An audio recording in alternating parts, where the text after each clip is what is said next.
Good afternoon, President of the IPU. Good afternoon, colleagues. I come with a heavy heart from Nigeria, but first I'd like to apologize to Honorable Kafila Ogbara. I am not here to bring shame to our country. I'm here to seek help for the women of Nigeria. Again, my name is Senator Natasha Akpabio. 5 days ago, on the 6th of March 2025, I was suspended. As a senator, I was suspended illegally because I submitted a petition of sexual harassment against the President of the Nigerian Senate, Senator Godswill Akpabio. I thought that by submitting the petition, he would recuse himself, and both of us will submit ourselves to the Committee on Ethics, Privileges and Public Petition for a fair and transparent investigation. But unfortunately, I was silenced and I was suspended.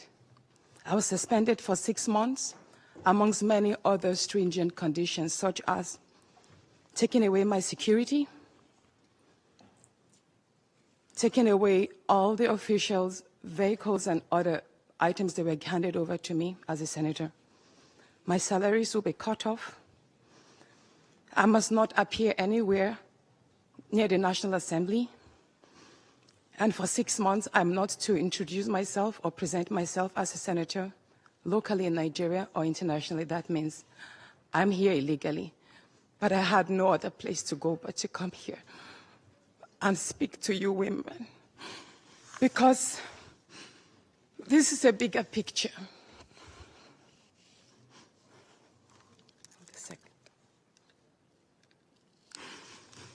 This is a bigger picture. It depicts the crisis of women political representation. My suspension is not just about me. It's about the systemic exclusion of women from political leadership in Nigeria. Women make up 3.6% of political offices, and in the Senate, it's just 2.8. We have 109 men, and only 4 of us are women. So right now, it's 108 with only 3 women. This is a clear case of political victimization, punishment for speaking out against impunity, corruption, and gender-based violence. The United Nations Declaration 48/104 declares sexual harassment as a form of gender violence. The Senate's actions are an assault on democracy. I was elected by my constituents to represent them.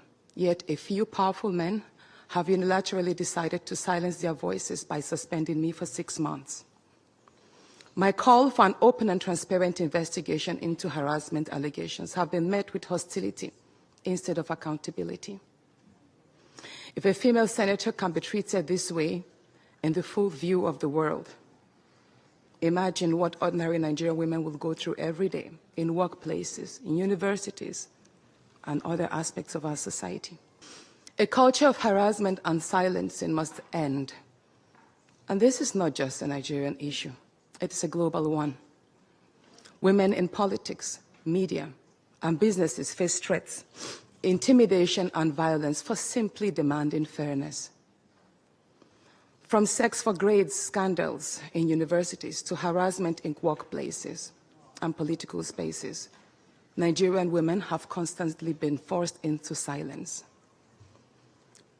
We need stronger legal protections and a zero culture tolerance for gender-based discrimination and intimidation. My call to the international community is such that the world must not stay silent as democracy and women's rights are rolled back in Nigeria. I call on human rights organizations, women movements, and democratic institutions to hold the Nigerian Senate accountable. Nigeria needs global partners to push for women's political inclusion, safety, and protection from political harassment. You may ask, what are my next steps?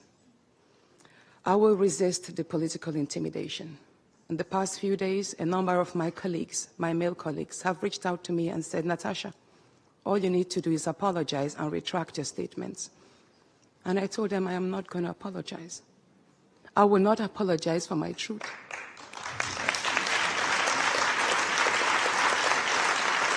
Thank you. Thank you. And I told them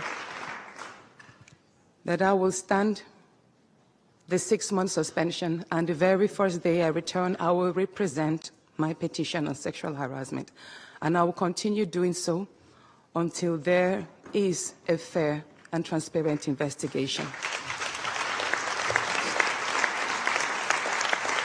I will fight, thank you. I will fight this injustice and continue to represent my constituents, whether the Senate wants to hear me or not. I will work with women's group, civil society, and legal teams to ensure that this unconstitutional suspension is squashed. This is bigger than me. This is about ensuring that no other woman in politics or public office will ever be silenced again. Thank you so much.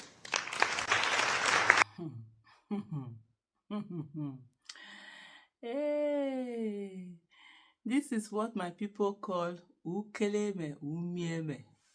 As in, you look for me, you see me. Better case of trouble sleep, yanga. Whether na wetin monkey dey take yanga, wake am up.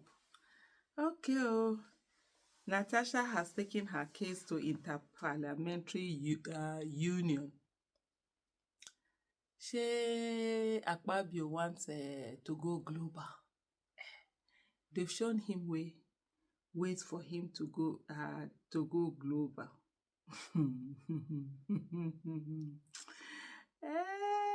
Hey, no be small thing. This matter at all, no be small thing.